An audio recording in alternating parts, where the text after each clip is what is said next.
Des organisations de la société civile, OSC, togolaises ont vivement réagi à la déclaration de la cellule de communication du Parlement de la CEDEAO, publiée après l'agression de Nervi au siège de la CDPA.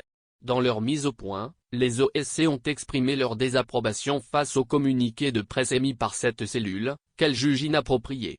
Elles ont particulièrement critiqué l'affirmation hasardeuse du bureau du Parlement de la CEDEAO, qui a soutenu que le député impliqué aurait participé à une réunion non autorisée. Lecture. Le bureau du Parlement de la CEDEAO inflige une double peine aux victimes de l'agression qui a porté gravement atteinte à l'intégrité physique du député sénégalais Guy Sagna, sa collègue togolaise Madame Brigitte Adjamagbo et une vingtaine de citoyens de la CEDEAO. Les organisations de la société civile togolaise suivent de très près et avec objectivité l'évolution de la situation depuis l'agression au Togo du député sénégalais Guy Sagna, sa collègue togolaise Madame Brigitte Adjamagbo et une vingtaine de citoyens de l'espace CEDEAO le dimanche 29 septembre 2024 au vu et au su des forces de sécurité. Fort de l'indignation et de l'inquiétude qui affectent en ce moment l'opinion publique togolaise, les OSC viennent exprimer leur désapprobation vis-à-vis du communiqué de presse publié par la cellule communication du Parlement de la CEDEAO. En considérant l'affirmation hasardeuse du bureau du Parlement de la CEDEAO qui déclare que le député a pris part à une réunion non autorisée, il convient de faire la mise au point suivante au bureau du Parlement de la CEDEAO. 1. La loi régissant les libertés de réunion et de manifestation pacifique consacre le régime de déclaration et non pas d'autorisation. Il faut noter que les États qui sont sous le régime d'autorisation sont des États de dictature.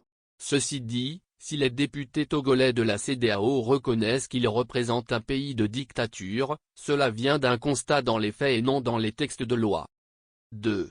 L'interdiction d'une réunion ou d'une manifestation pacifique s'il y a lieu peut intervenir exclusivement dans un cadre strictement légal et la décision d'interdiction doit être spécialement motivée à la suite des échanges entre l'autorité compétente et les organisateurs.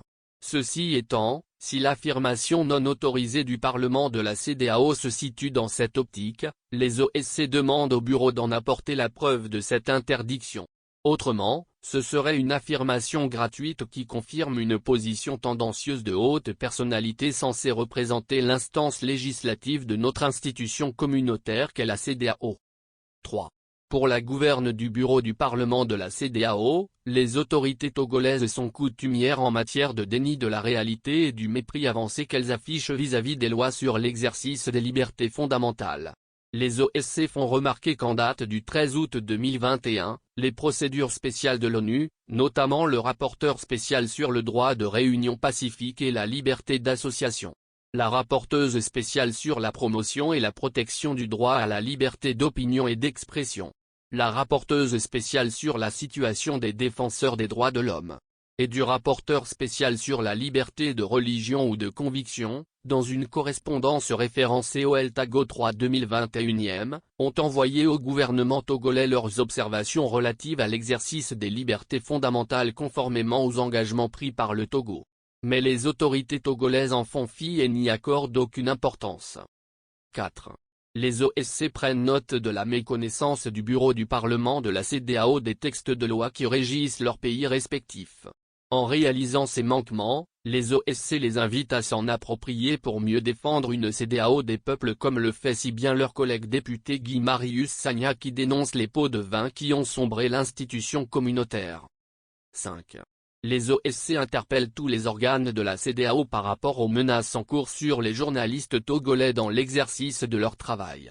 La conférence des présidents, la Commission et le Parlement de la CEDEAO doivent agir pour faire cesser les menaces et intimidations sur la liberté de presse et d'expression au Togo.